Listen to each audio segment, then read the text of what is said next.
Good morning friends, welcome to my YouTube channel glorious legal way. रोज की तरह आज भी हम लोग लीगल चर्चा में जुड़ते हैं। आपके साथ आपके वकील मित्र नसीम अख्तर, झारखंड हाईकोर्ट राज्य। आइए आज हम लोग पुलिस मैनुअल के ऊपर कुछ चर्चा करेंगे। इसके पहले भी हम लोग पुलिस मैनुअल पे चर्चा किए हैं, लेकिन विषय एक ऐसा है कि इसमें हम लोग जितना भी चर्चा करें, क्योंकि पुलिस मैनुअल एक प्रोसीड्योर है, तो इसको बहुत अच्छे से समझना, रेगुलर समझना जरूरी है। तो सबसे पहले Jharkhand police manual actually primary administrative and procedural guide governing the functions of the police in the state. Police manual एक गाइड है, और ये गाइड किसके लिए? पुलिस के लिए, कि वो कैसे काम करेंगे। किसी को अरेस्ट करना है तो उसका क्या है, तो टोटल जो प्रोसीड्योर है वो पुलिस मैनुअल में दिया रहता है, और उसको वो फॉलो करते हुए अपना पुलिस को काम करना है। आप कह सकते हैं कि पुलिस मैनुअल पुलिस के लिए एक बाइबल की तरह है। तो Jharkhand police manual is the primary administrative and procedural guide governing the functioning of police in the state. It derives authority mainly from the Police Act 1861 and subsequent state amendment. तो ये जो पुलिस मैनुअल है 1861 की जो police act है, उसी को base बनाते हुए, उसी को आधार बनाते हुए, और फिर जो सब्सिक्वेंट अमेंडमेंट हुआ है उसको ध्यान में रखते हुए पुलिस अपना काम करते हैं। It is binding all police officers and acts as an authoritative guide for duties, investigations, procedure and discipline, and administrative functioning scribe। तो हम लोग पहले डिस्कस में कहें कि पुलिस मैनुअल पुलिस के लिए एक बाइबल की तरह है, उसको उसी प्रोसीड्योर पे ही काम करना है। दूसरा जो है, हम लोग पुलिस मैनुअल की ऑब्जेक्ट को देखेंगे कि उसके एक्चुअली उद्देश्य क्या है। तो maintenance of law and order, police का जो प्राइमरी काम है कि लॉ एंड ऑर्डर को मेंटेन करना।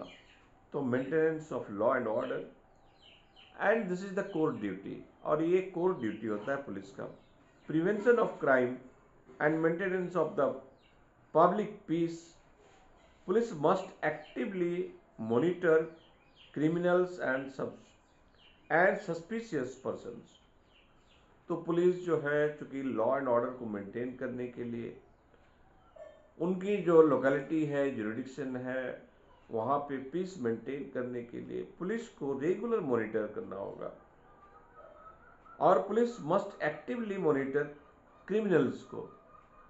मान लीजिए सामने इलेक्शन है, तो डेफिनेटली जो पहले से नामजद क्रिमिनल है, आरोपी है, तो उन लोगों को उठा लेना, चूँकि अंदेशा रहता है कि इलेक्शंस में वो लोग गड़बड़ कर सकते हैं, नोटिस भेजना। एंड सस्पिशियस पर्सन्स, अगर कोई संदेहास्पद आदमी है तो उसके ऊपर नज़र रखना, ये सब पुलिस का काम है। और ये क्यों किया जाता है? इसलिए कि वो लॉ एंड ऑर्डर को मेंटेन कर सकते हैं। दूसरा जो है, detection of crime, investigation of offences, collections of evidence, arrest of offenders, and protections of life and property, prevent offense against property and persons। इसी तरह जो है administrative discipline ensures uniform functioning across police units. तो ये था हमारे main object of the police manual. अब हम लोग थोड़ा structure of the police manual को देख लेते हैं। The manual is generally divided into multiple volumes and chapters, such as volume 1 rule and duties. Volume 1 में रूल एंड ड्यूटीज बताया गया। तो general duties of police officers, code of conduct, organisation and hierarchy, police station management, patrol outpost and surveillance. तो friends, जैसे हम लोग organisation and hierarchy की बात कर रहे हैं, आप देखे होंगे, आप जानते भी हैं, कांस्टेबल है, फिर एएसआई है, एसआई है, थाना प्रभारी है। पुलिस की आप देखेंगे कि स्टार लगा हुआ है, 2 ठो, किसी का 3 ठो। उसका भी एक मीनिंग है, उसका भी एक डिजिग्नेशन के ऊपर उसका वो वेरी करता है। तो ये सारी चीज कहाँ पे आपको मिलेगा? ये पुलिस मैनुअल में। तो पुलिस मैनुअल्स का वॉल्यूम जो 1 है, रूल्स एंड ड्यूटीज।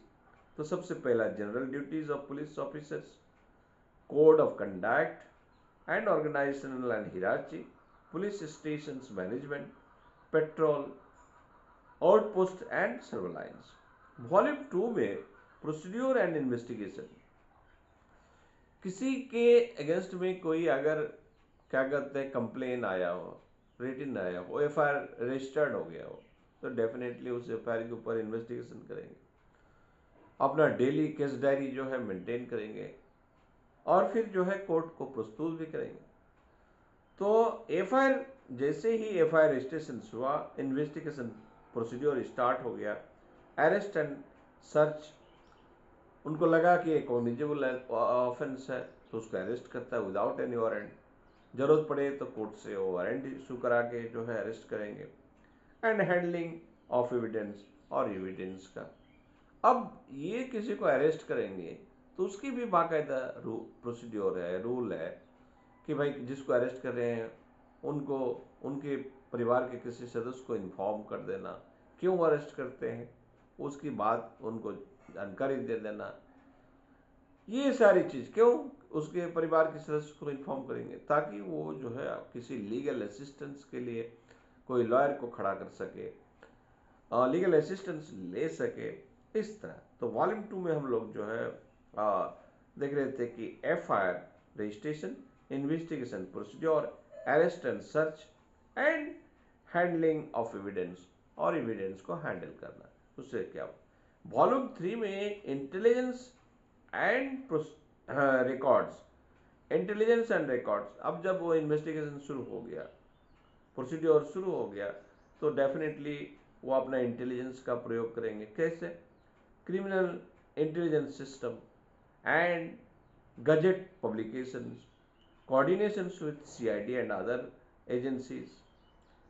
अब किसी को एक्यूज्ड को उसको अरेस्ट करना है, लेकिन उसको पता ही नहीं मिलता उनकी, तो क्या करेंगे? वो कहाँ है, कैसे? तो डेफिनेटली अगर कोई मोबाइल है, सुराग उसको मिला है, तो मोबाइल लोकेशन से उसको पता हो सकता है। जहाँ पे अगर मान लीजिए कोई दूसरी स्टेट है, तो दूसरे स्टेट की पुलिस के साथ कोऑर्डिनेट करके, कोई दूसरे स्टेट का होता है तो डेफिनेटली उनके साथ उससे असिस्टेंस मांगा जाता है, उनका परमिशन मांगा जाता है। तो बाकायदा ये सारी जो है फॉर्मेलिटीज़ को पूरा करना पड़ता है। तो वो criminal intelligence system, gazette publication. अब कोई आदमी जो है, अब जानते हैं हम लोग 82, 83 ऑफ सीआरपीसी जो है एब्सकॉन्डर घोषित कर देना। अभी उस सेम सेक्शंस को जो है हम लोग क्या कहते हैं, बीएनएस में अलग ढंग से पढ़ते हैं, तो अलग सेक्शंस है। तो जो भी है सेक्शंस 82, 83 का करस्पॉन्डेंट सेक्शंस हमारे क्या कहते हैं, बीएनएसएस, भारतीय नागरिक सुरक्षा संहिता सेम। तो जब कोई एब्सकॉन्डर हो जाता है, भगोड़ा, तो इसके लिए बाकायदा उसको एक प्रोसीड्योर फॉलो करते हुए उनको जो है एब्सकॉन्डर घोषित करना पड़ता है। और फिर 82 होने के बाद 83 कुर्की जब्ती, कि भाई वो नहीं आया तो उसके घर में जाके उनके सामान वगैरह को सारे को जो है वो जब्त कर लिया जाए। तो ये जो प्रोसीड्योर है आपको कहाँ से मिलेगा? पुलिस मैनुअल से। तो criminal intelligence system, gazette publication, coordination with CID अगर जरूरत पड़े तो सीआईडी के साथ कोऑर्डिनेशन करें, अदर कोई एजेंसीज है तो उसके साथ भी कोऑर्डिनेशन कर सकते। अब हमारी की प्रोविजंस के ऊपर आते हैं। Duties of police officer. Police officer की ड्यूटी क्या है? Prevent crime through patrol and surveillance. अब देखते होंगे कि अभी रांची में भी पुलिस पेट्रोलिंग की गाड़ी जो है, गाड़ी का नंबर दिया रहता है 17, 14, 14, 4, 8। तो अपने अपने क्षेत्र जो है बटा हुआ है कि कौन सी गाड़ी किधर घूमेंगे। ये सर्विलांस क्यों? इसलिए कि जो है किसी के मन को, किसी आदमी को आप कंट्रोल नहीं कर सकते। अगर किसी के मन में वो क्राइम करने का प्रवणता है या वो उठा लिया है, प्लानिंग बनाया है, तो वो करने की कोशिश करेंगे, तो ऐसे नहीं होगा। अगर मान लीजिए कि आपके क्षेत्र में देख रहे हैं कि कुछ लोग क्या कहते हैं, बोतल में पेट्रोल भर के लेके जा रहे हैं, इलेक्शन का टाइम है, पुलिस को ऐसा लगता है कि ये जो है कुछ अनहोनी कर सकता है, तो डेफिनेटली उसको पकड़ के पूछताछ करेंगे कि भाई पेट्रोल आपको डालना है तो डेफिनेटली पेट्रोल पंप से अपनी गाड़ी में डलाएंगे। लेकिन आप बोतल में जार में भर के जो है एक आदमी, आप ऐसा लगता है कि 10-10 आदमी, 15-15 आदमी, 20-20 आदमी ऐसा कर लेके जा रहा है, तो डेफिनेटली पुलिस के मन में डाउट पैदा हो सकता है, उसको पूछ सकता है कि क्यों ऐसा भाई। तो कहने का मतलब है कि duties of police officers prevent crime through patrol and surveillance, maintenance and law and order, detect and investigate offences, assist magistracy. तो और हमारे जो जुडिशियल सिस्टम में जो मजिस्ट्रेट है, हमारे जजेस है, उनको असिस्ट करने, यानी कहने का मतलब है कोर्ट को असिस्ट करना। नेक्स्ट जो है, ऑफिसर्स आर जज not only on detections but also prevention efficiency.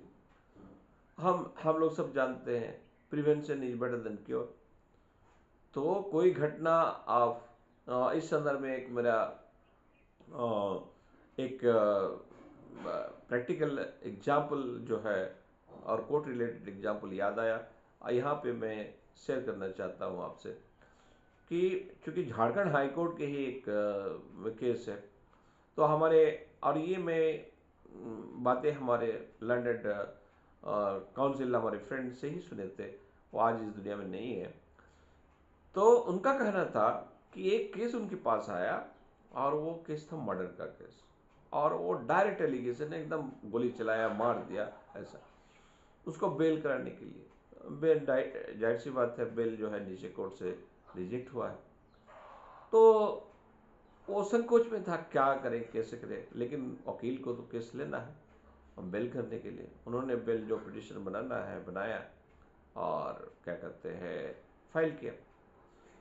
Argument के समय में उनके मन में मने बहुत ही संकोच हो रहा था, कैसे क्या करे, एकदम डायरेक्ट एलिगेशन है, वो स्पॉट में पकड़ा गया है, गोली मार दिया है, अब पुलिस उसको पकड़ लिया है, सारी चीज, तो हम क्या प्ली ले।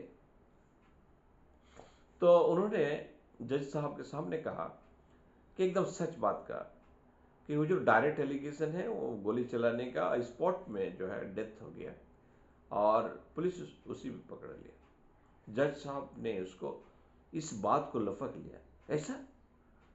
जज साहब सरप्राइज होकर कहा कि ऐसा। तो पुलिस को पूछा, सॉरी क्या प्रोसिक्यूशन के एडवोकेट को पूछा कि क्या ऐसा बात है? बोला हुजूर यस, ये डायरेक्ट एलिगेशन है और गोली चलाते के समय ही उसको पकड़ लिया गया, स्पॉट डेथ था। तो जज साहब का जो सवाल था, जज साहब का सवाल था कि आपकी पुलिस क्या कर रहा था, गोली चलाने के पहले क्यों नहीं पकड़ा, गोली चलाने के बाद जब डेथ हो गया तब क्यों पकड़ा? This is totally failure of the system. और इसी ग्राउंड पे जो है बेल दे दिया। तो फ्रेंड्स, हमारे कहने का मतलब है कि पुलिस को अपना काम जो है पीस एंड ट्रैंक्विलिटी को मेंटेन करने के लिए हर संभव, यानी कोई घटना घटित होने के पहले ही उसको एक्टिव होना है। इसीलिए मैंने कहा था कि prevention is better than cure. तो ये बातें हैं। आगे हम लोग देखते हैं कि to detect and investigate the offense and assistant of the magistracy, ये हम लोग डिस्कस कर लिए थे। एंड ऑफिसर आर जज not only one detections but also prevention of efficiency and police station functioning, maintenance of the registers. Number one, FIR register, stations diary, case diary, handling the complaints of the public grievances, executions of the warrants and summons, ये सारे जो registration से related matter है ये सारे उनको maintain करना होगा। FIR रजिस्टर हो गया, स्टेशन डायरी हो सकता है, केस डायरी होगा, handling complaints and public grievances, कोई पब्लिक एंड कंप्लेंट्स आया है, ग्रीवेंसेस हैं, उसको रिकॉर्ड में रखना, एग्जीक्यूशन ऑफ वारंट्स, वारंट का एग्जीक्यूट कराना, एंड समन इशू करना। नेक्स्ट पॉइंट जो है investigation procedure, registrations of FIR mandatory in cognizable offense and collections of evidence, recording statement, filing of charge sheet। इसी तरह जो है मैनुअल कंप्लीमेंट्स हमारे CRPC प्रोविजंस में not replace them and surveillance and intelligence and history sheeters monitoring criminals intelligence sharing coordinate with the CID and other states. बहुत आप जानते होंगे एक अभी बड़े बड़े जो क्रिमिनल के ग्रुप है, बिश्नोई ग्रुप, ये ग्रुप, तो ये सब क्या है कि इनका जो क्रिमिनल एंटेसीडेंट है, क्रिमिनल हिस्ट्री है, जिसको आप लोग हिस्ट्री सीटर करते हैं, तो ऐसे बड़े बड़े क्रिमिनल को दबोचने के लिए अगर कोई पर्टिकुलर थाना, पर्टिकुलर चौकी, थाना प्रभारी सक्षम नहीं है तो डेफिनेटली वो CID से कंसर्ट में रहेंगे। उससे भी नहीं होगा, हमारे सेंट्रल फोर्सेस से, सिक्योरिटी फोर्सेस से कंसल्ट करके उनकी जो भी है मैनुअल में, उस मैनुअल के तहत आगे बढ़ेंगे। अब आते हैं कि use of forces, minimum force principle and fire arms only in extreme necessary. Police का पहला काम है कि मिनिमम फोर्स का यूज किया जाए। आप जानते होंगे कोई भी अगर पॉलिटिकली कोई प्रोसेसन होता हो या कुछ होता हो, धरना प्रदर्शन हो, तो ये सब को तितर बितर करने के लिए पुलिस सबसे पहले आंसू गैस छोड़ते हैं, और फिर जो है अगर उससे भी नहीं होता है तो फिर क्या करते हैं, और छोटे छोटे जो प्लास्टिक का बुलेट्स वगैरह होते हैं वो सब से उसको तितर बितर करने की कोशिश करते हैं।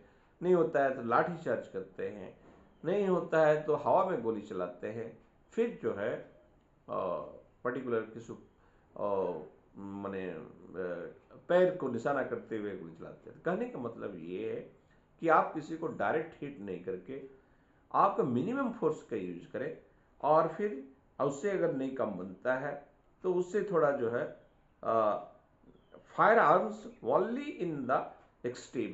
फायर आर्म्स का यूज तभी हो सकता है कि जब बहुत कुछ सर से, आप मान लीजिए कि पुलिस प्रशासन के ऊपर ही अटैक हो गया, 2 पुलिस घायल हो गए, 3 पुलिस मारा गया, तो डेफिनेटली ऐसी स्थिति में तो वो फायर आर्म्स का करेंगे। हम सब जानते हैं कि अपनी आत्मरक्षा का अधिकार है, आपको कोई मारेगा तो आप बैठे रहेंगे। तो डेफिनेटली इसी को कहते हैं कि पुलिस जो, चूंकि पुलिस का फॉरमोस्ट काम है maintenance of law and order, maintenance of the peace and tranquillity, और इसी को देखते हुए पुलिस को जो है फोर्स का यूज करने का अधिकार दिया गया है, use of forces, minimum force principle and fire arms only in extreme necessity, and then protection of life is priority. क्योंकि पुलिस का काम ये नहीं कि किसी को गोली मार के हत्या कर दे, पुलिस का काम है कि प्रोटेक्शन देना। जो लोग धरना कर रहे हैं, जो लोग प्रदर्शन कर रहे हैं, वो हमारे ही कोई भाई हैं, ऐसी बात नहीं उनकी कोई बातें हैं सुनने की लायक तो सुना जा सकता है। तो ऐसे ही जो protections of life is priority, and next जो है डिसिप्लिन एंड कंडक्ट, और डिसिप्लिन एंड कंडक्ट को ध्यान में रखते हुए इंटीग्रिटी, इम्पार्शियलिटी एंड अकाउंटेबिलिटी, इस जो सिद्धांत है इस सिद्धांत को फॉलो करते हुए पुलिस अपना काम करेंगे। And prohibitions on misuse of the power, duty towards the public service, और चूंकि उनको पावर दिया गया, उनके पास आर्म एम्यूनिशन है पुलिस के पास, और इसीलिए वो जो चाहे सो नहीं कर सकते, और इसीलिए ही पुलिस मैनुअल्स बनाए गए हैं। तो फ्रेंड्स, आज का वीडियो पुलिस मैनुअल पे इतना ही। फिर अब मिलेंगे अगला वीडियो में, और वो पुलिस मैनुअल को कंटिन्यू करेंगे। अगर वीडियो अच्छा लगा तो वीडियो को आगे बढ़ाया जाए, फॉरवर्ड किया जाए, और हमारे यूट्यूब चैनल को सब्सक्राइब करें। फिर मिलेंगे। जय हिंद।